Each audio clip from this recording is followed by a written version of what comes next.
Behind the half-closed door of Class 3A, Jack Carter, a war veteran, stood with his loyal dog Rex, witnessing a scene that shattered a father's heart. His little girl, Emily, balanced on her metal prosthetic leg in a pair of crutches, shaking as the teacher, the woman the whole town admired, pointed at her and shouted cruelly. The class burst into laughter, each sound cutting deeper than any wound Jack had carried from the battlefield. He clenched his fists. This wasn't war. It was humiliation disguised as teaching, and his little girl was its victim. If you believe no child should ever be shamed for being different, stay with this story. And if it touches your heart, subscribe so you won't miss the stories that restore our faith in kindness and the quiet power of compassion. May your day be filled with warmth and peace. The morning sun spread a soft golden hue over the valley of Silver Creek, a quiet mountain town where mist still lingered over pine roofs and gravel roads. 6 months had passed since Jack Carter had left the battlefield behind, but the silence of war followed him like a shadow. He was 42, tall and broad-shouldered, with lines of fatigue etched deep into his face.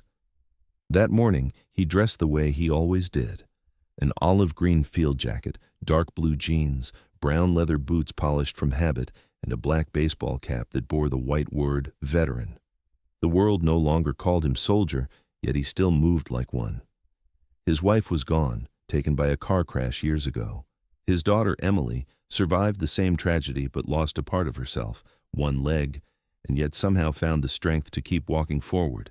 Now, with Rex, his loyal German shepherd, beside them, father and daughter had come to Silver Creek, hoping this town might offer peace. Silver Creek Elementary stood at the edge of a slope, surrounded by maple trees already turning red and gold. Jack parked the old gray pickup outside the main gate. Emily adjusted the strap of her school bag and looked up at the building with quiet apprehension. She was 8, small for her age, with light blonde hair falling to her shoulders and gray-blue eyes that always seemed to search for safety before trust. Her school uniform was simple: a cream blouse with a navy blue skirt and matching cardigan, her crutches pressed neatly under her arms, and the faint glint of metal from her prosthetic leg catching the morning light. Rex walked closely beside her, his sable coat glimmering bronze and tan under the sun, his movements steady and disciplined. Inside the office, the receptionist smiled politely, handing Jack a form. "Class 3A, she said. "Miss Martha Hale's room. She's one of our best, beloved by everyone in town." Jack thanked her, though something in the word beloved sat uneasily with him. He placed a reassuring hand on Emily's shoulder. "You'll be fine," he said softly, forcing confidence into his tone. The girl nodded, eyes lowered. Together, they followed the sound of laughter and squeaking shoes down the corridor. At the end of the hallway stood room 3A. Miss Martha Hale was already there, arranging papers on her desk with careful precision.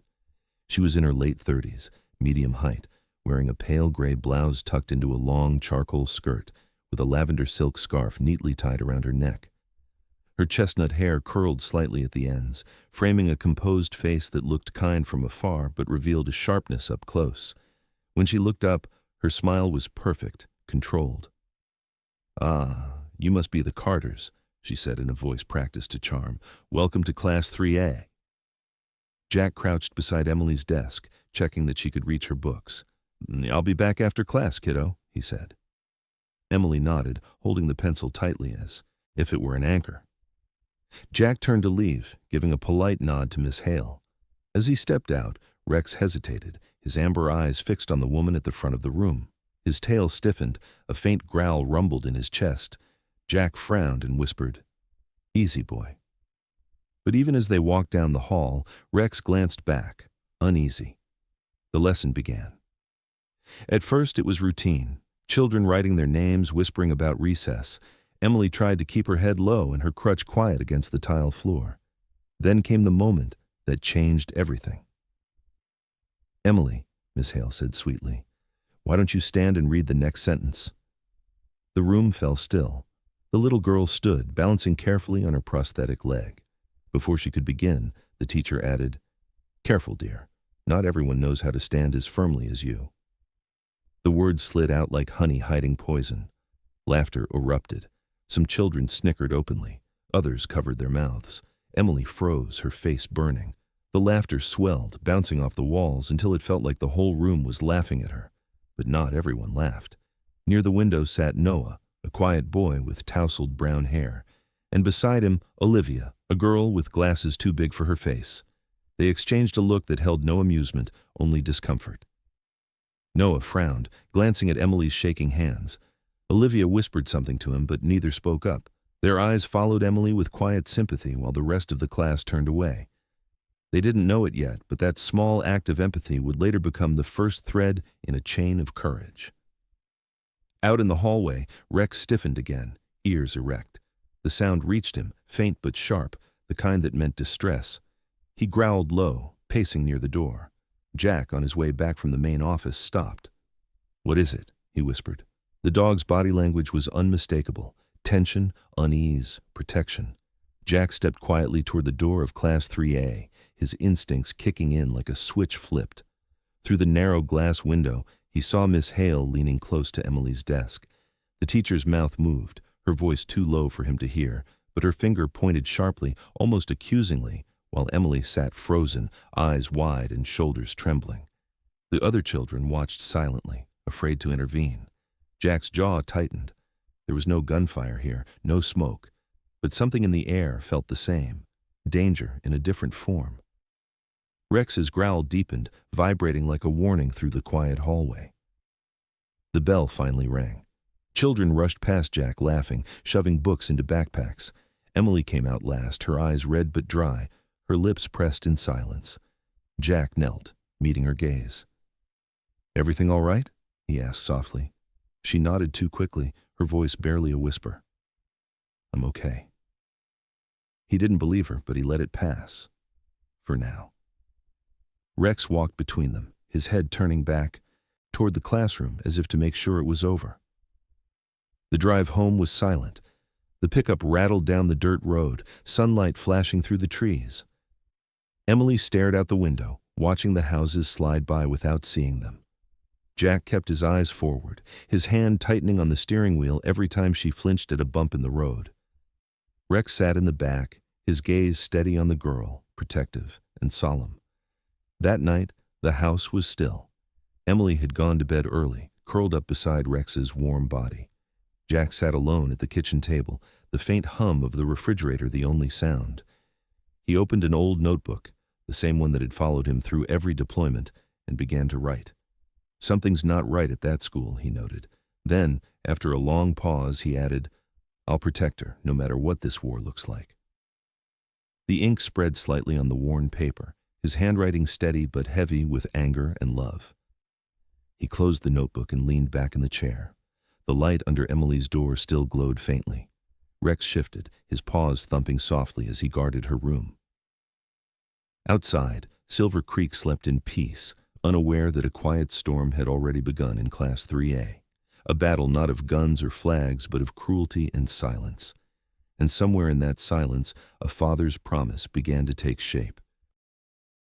A week had passed since that first uneasy morning in Silver Creek Elementary, yet the weight of it still hung in the air.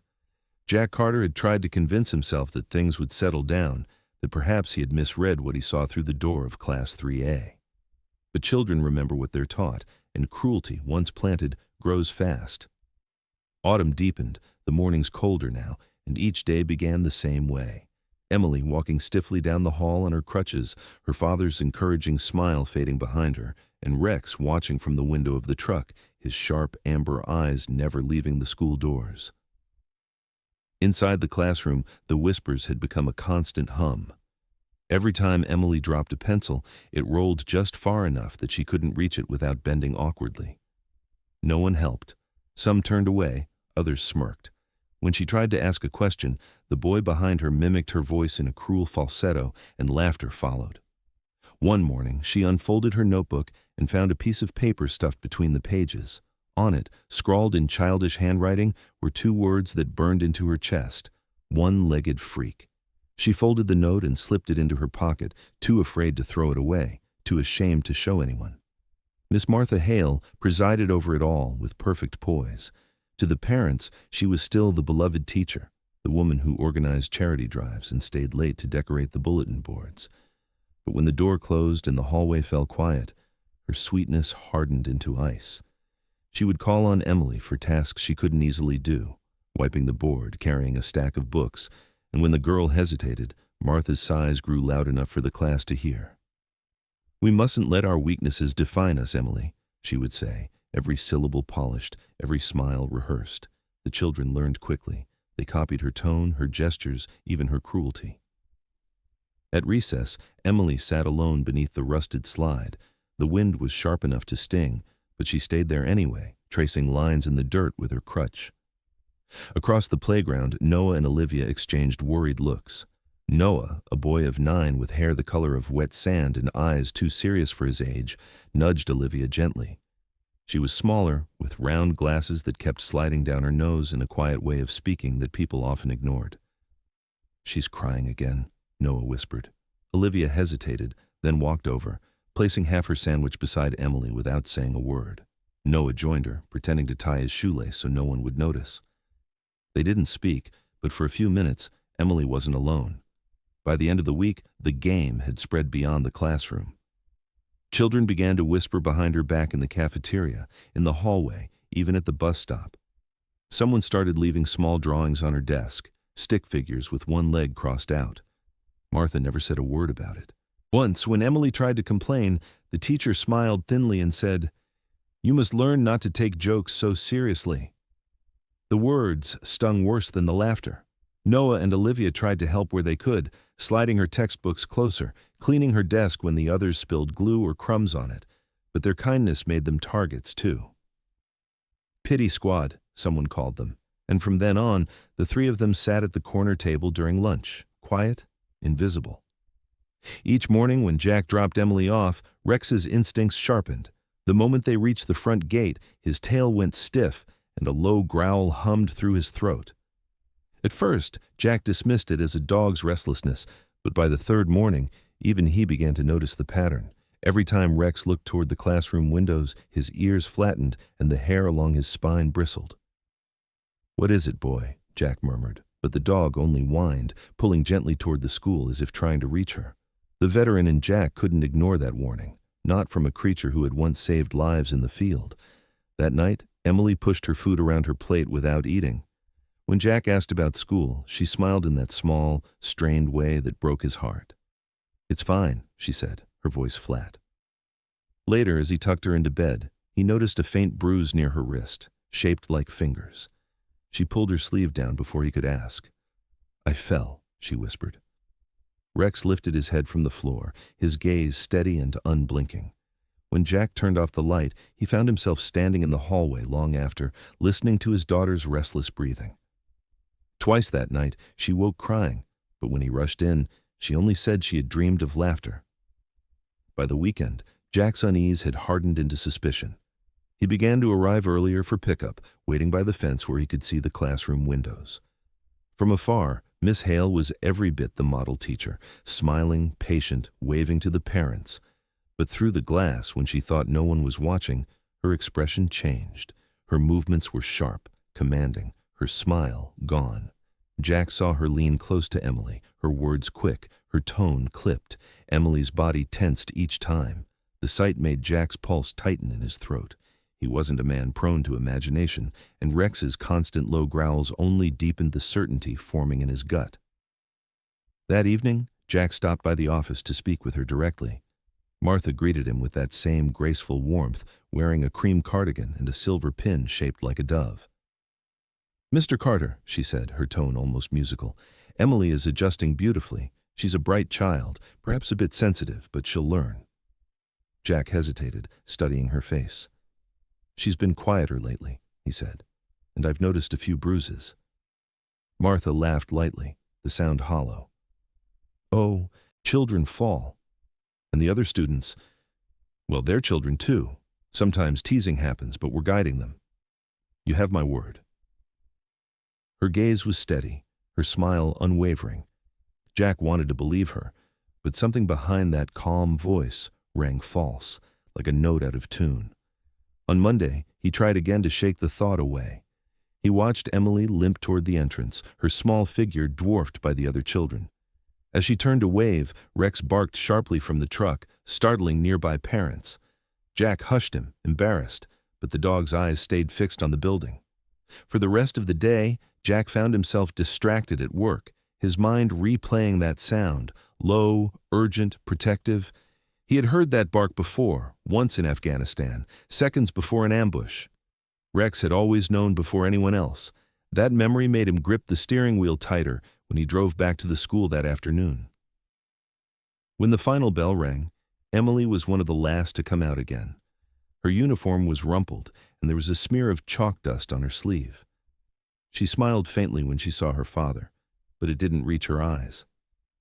Jack's chest tightened. He brushed a strand of hair from her face and said quietly, "You don't have to pretend with me, Em." She shook her head and whispered, "I'm okay, Daddy." The lie was gentle, but it broke him more than any truth could. As they walked to the truck, Rex pressed against Emily's side, sniffing her sleeve before licking her hand.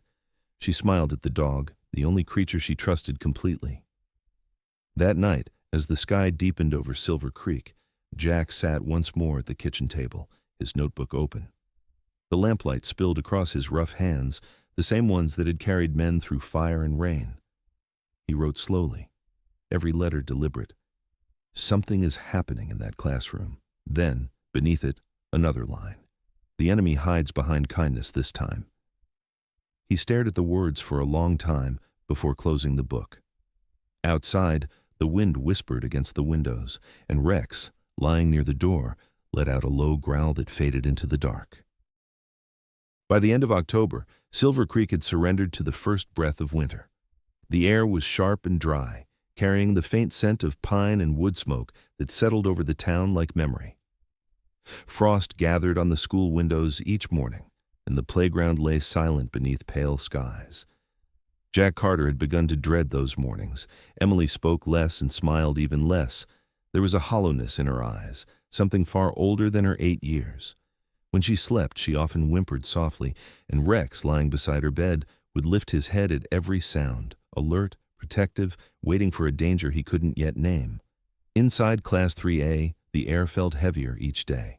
The laughter had dulled into whispers, but the cruelty lingered like a stain that wouldn't wash away. Noah, who had always watched from the edge of things, began to notice patterns, how the teacher's voice softened when parents appeared at the door, but turned sharp and cold once they were gone. He saw how Emily flinched whenever her name was called. One morning, after hearing another quiet taunt disguised as a lesson, he made a decision that would change everything. He borrowed a small voice recorder from his older brother, a hand-sized device with a blinking red light, and hid it deep inside his backpack before leaving for school.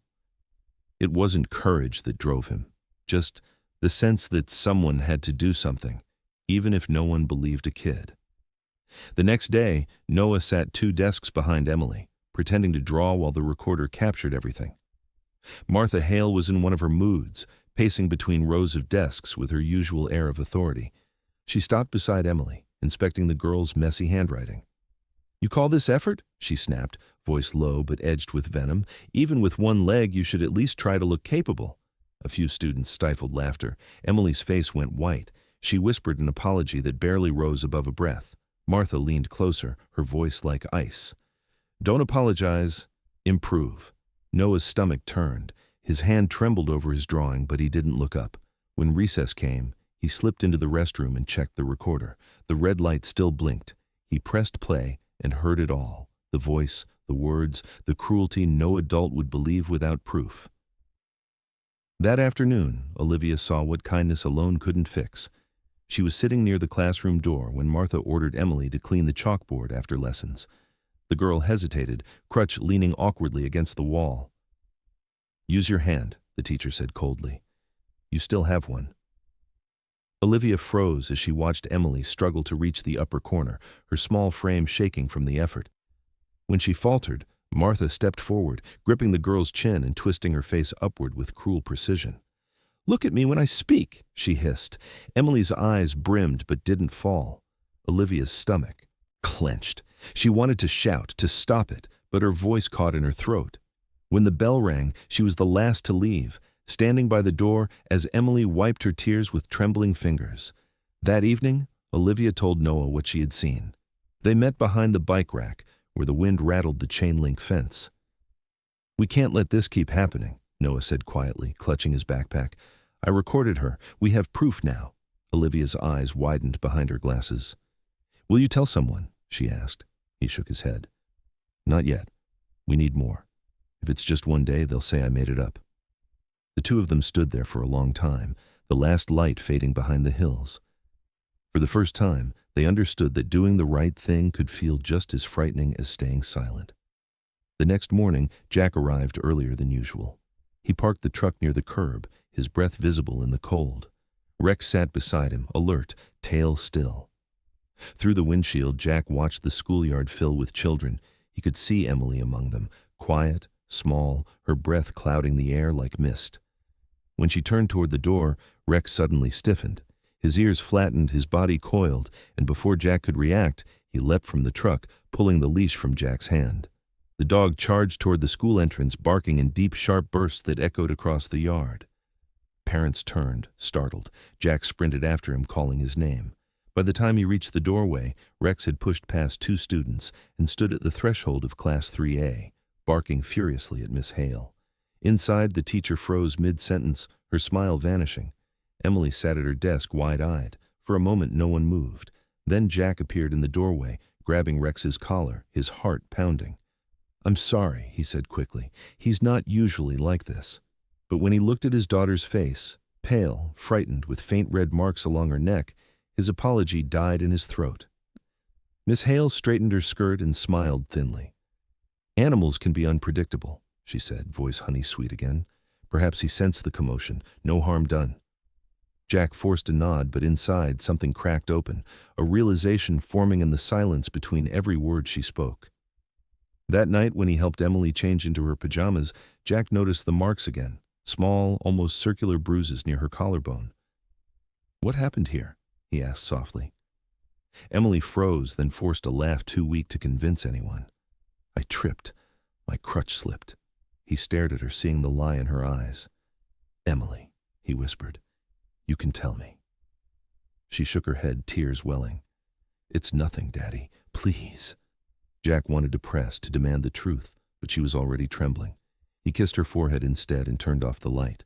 When he closed her door, he leaned against the wall outside, feeling the weight of every silence in that house. The following afternoon, the nurse at the school, Clara Bennett, began to notice things others didn't. Clara was in her early 40s, tall, with kind but sharp eyes that missed very little. She had been in charge of student health records for over a decade, and when Noah came to her office claiming a stomach ache, she recognized his name immediately, her own son. But it wasn't until she noticed the bruises on Emily's file marked accidental that something inside her stirred. Later that evening, at home, while sorting through medical forms, she noticed a pattern. 5 children in the same class, all with minor injuries, all described the same way. Slipped, fell, bumped. It wasn't coincidence. She stared at the list, her jaw tightening. "Martha Hale," she whispered, tasting the name like iron. Meanwhile, Noah sat on his bedroom floor, the recorder in his lap. He replayed the file again and again, hearing the venom in the teacher's voice, the way she said, "one-legged girl," like an insult. Olivia sat cross-legged beside him, hands clasped. "We have to show someone," she said. Noah nodded slowly. "My mom," he murmured. "She'll believe us." Outside, the night was silent, but the faint sound of Rex barking in the distance carried through the air, steady, certain, as if the dog somehow knew that the truth had finally found its first breath. That same night, Jack wrote another line in his notebook. "She's hiding something, and I'm running out of patience." His handwriting shook slightly as he underlined the sentence twice. He didn't know that somewhere, across town, Noah's mother had already begun connecting the same dots. The next morning, the frost on the windows melted into clear streaks of sunlight, but inside Silver Creek Elementary, shadows still lingered, quiet, waiting, full of evidence no one could ignore for much longer. The first snow of the season drifted over Silver Creek like a whisper, soft and cold, painting the rooftops in thin sheets of white. Inside Jack Carter's small log cabin on the edge of the woods, The air was thick with silence and the smell of coffee gone cold. A single lamp burned on the wooden table, its light reflecting off the open notebook before him, pages filled with notes, sketches, and fragments of suspicion. On the other side of the room sat Clara Bennett, the school nurse, her coat still dusted with snow. She had brought the truth with her, files, papers, and a face that no longer carried doubt. Beside her, Noah and Olivia huddled close, their hands fidgeting in their laps. Noah's recorder lay on the table like a tiny weapon waiting to be unsheathed. Jack leaned forward, the firelight catching the silver chain around his neck. "You're sure about this?" he asked quietly. Clara nodded, her expression firm. 5 children, she said, all in the same class, all with injuries that don't match their explanations. She opened one folder, revealing photos of faint bruises, doctor's notes, and identical phrases. Slipped, fell, accident. Jack's jaw tightened. Across from him, Emily sat curled on the couch, her crutches leaning against the armrest, Rex lying at her feet. The dog's ears twitched at every sound, as though he too sensed that something dangerous was about to unfold. Noah glanced at his mother, then reached into his backpack. "I recorded her," he said, his voice small but steady. He placed the recorder on the table, pressing play. The room filled with static, then with the unmistakable voice of Martha Hale, sharp, cold, and dripping with disdain. "You think the world will pity you forever, Emily? No one pities a crippled girl forever. You'll have to learn that." The words hung in the air like a blade. Jack's hands clenched into fists. Clara's face went pale. Olivia covered her mouth, tears slipping silently down her cheeks. Even Rex let out a low growl that rolled through the room like thunder. When the recording ended, the silence was unbearable. Jack stood, pacing near the window, his breath fogging the glass. "We can't just sit on this," he said finally. "If we let her keep teaching, she'll break more than bones." Clara nodded. "We'll go to the school board," she said, "but we need to be prepared. Martha has friends, people who think she's untouchable." Jack turned back, his eyes fierce. "Then we make her touchable." He placed a hand on Noah's shoulder. "You did the right thing, son. It takes guts to stand up when no one else will." The boy looked down, cheeks flushing, but the faintest smile appeared on his face. 2 days later, a small meeting was arranged in the town's community hall. The board members sat behind a long table, 5 adults in formal suits, faces carved in neutrality. Martha Hale stood across from them, immaculate as ever, her hair perfectly styled, her lavender scarf neatly folded around her neck. "These are serious accusations," said the chairman, a man named Peter Lang, adjusting his glasses. "Do you deny them, Miss Hale?" Martha's smile didn't waver. "Of course," she said smoothly. "It's a misunderstanding. My methods are strict but effective. Some children need discipline, not indulgence. I never meant harm." Her voice carried the same calm assurance that had deceived everyone for years. Clara rose first, placing a stack of folders on the table. "These are medical reports," she said evenly. 5 students, all from Class 3A. All reported injuries within 3 months. Coincidence doesn't stretch that far. The board members exchanged uneasy glances. Martha's expression didn't flicker, but her hands tightened slightly around the edge of the table. Then Noah stepped forward, small in his oversized jacket, clutching the recorder like a truth he could barely hold. "Please listen," he said softly, and pressed play. The room filled again with Martha's voice, clear, cruel, impossible to misinterpret. "No one pities a cripple forever." The words echoed off the walls, stripping away every layer of her pretense. Martha's smile cracked for the first time. "That could be edited," she said sharply. "Taken out of context. Children lie." But her voice had lost its poise, replaced by a tremor of panic. Clara stepped forward again. "If they lie, why do their bruises match? Why does every file say the same thing?" Jack's voice cut through hers, calm but heavy. "My daughter came home with bruises on her neck," he said. "She told me she fell. But children lie when they're afraid." The room fell silent again. Even the chairman looked shaken now. Then Jack pulled a small notebook from his jacket pocket, flipping to a page creased from use. "I wrote this down the night she stopped smiling," he said quietly. He began to read, his voice thick but steady. "Ba oi o lop confayam lang moi jotien." "Daddy, at school I have to stay silent if I want to be safe." His eyes lifted to meet theirs. That's what silence costs.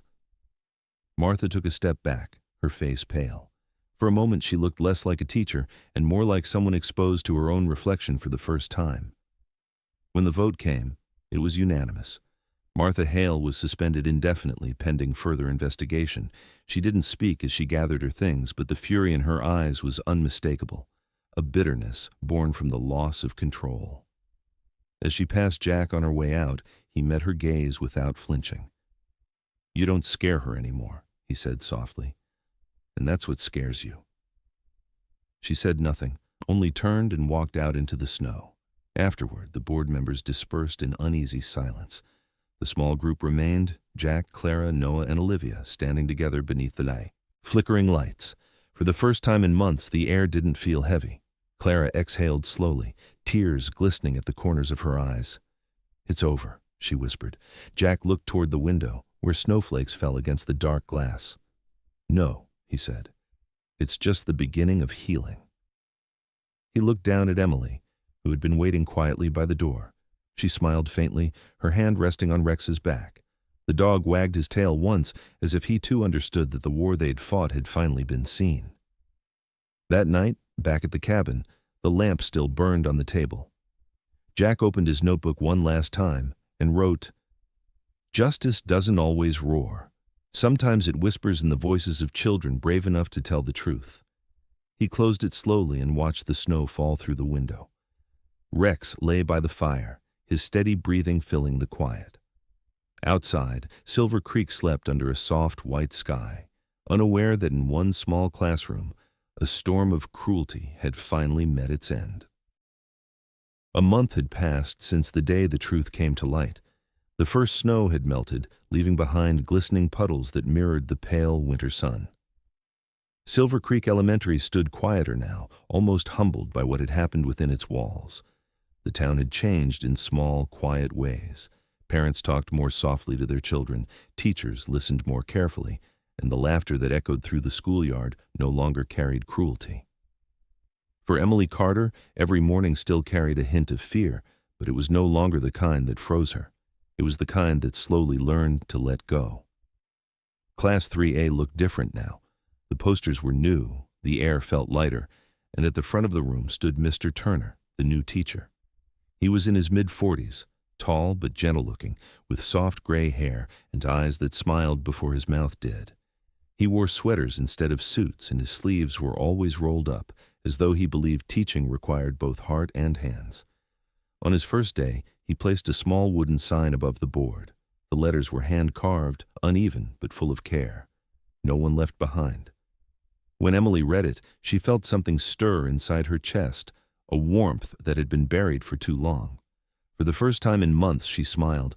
Mr. Turner believed in listening more than speaking. He began each class by asking the children to share one good thing that had happened that week. Some talked about snowball fights, others about baking cookies with their parents.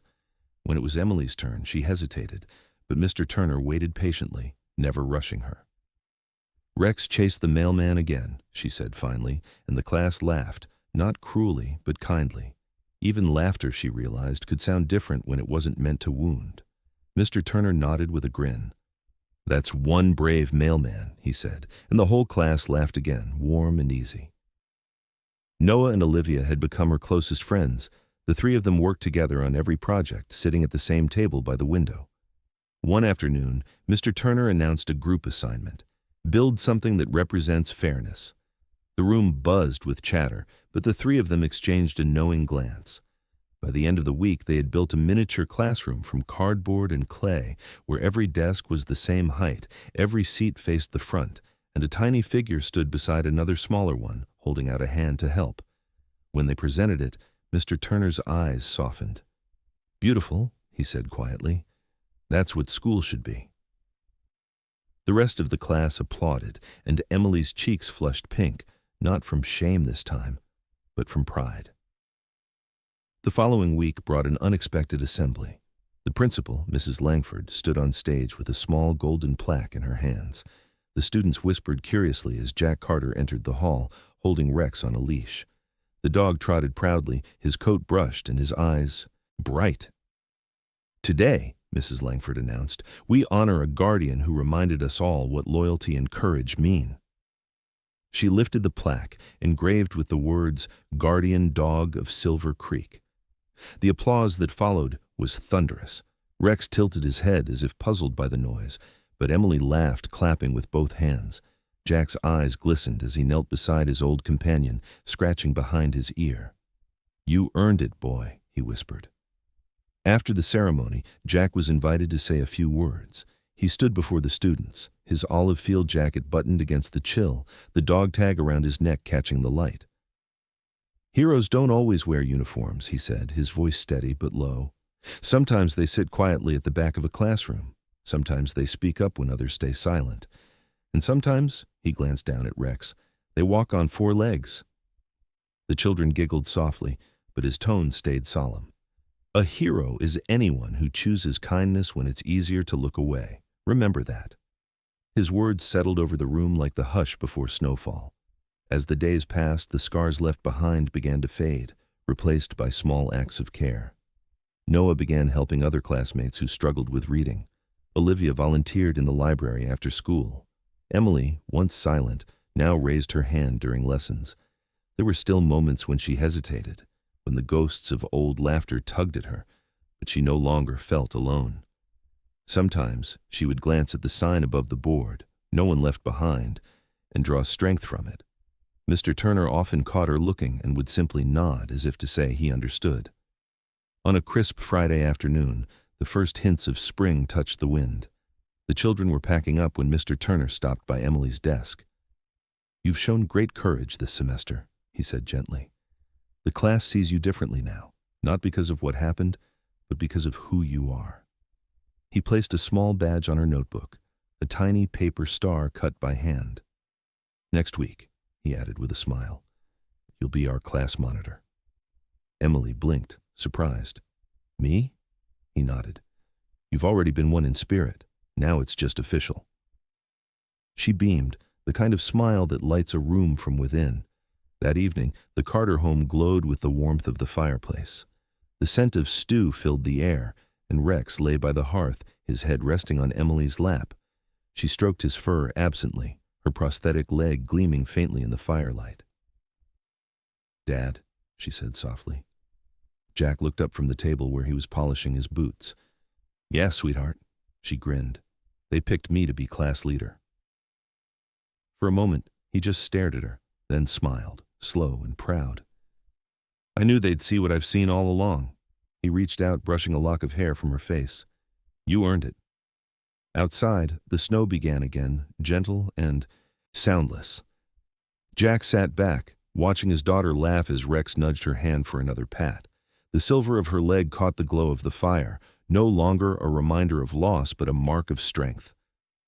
"You know, Rex," Jack said quietly, smiling at the dog, "she's the bravest soldier I ever served with." Emily laughed, rolling her eyes, but leaned forward to hug him anyway. The warmth of their embrace filled the small cabin. For the first time in a long while, peace didn't feel like something they were searching for. It felt like home.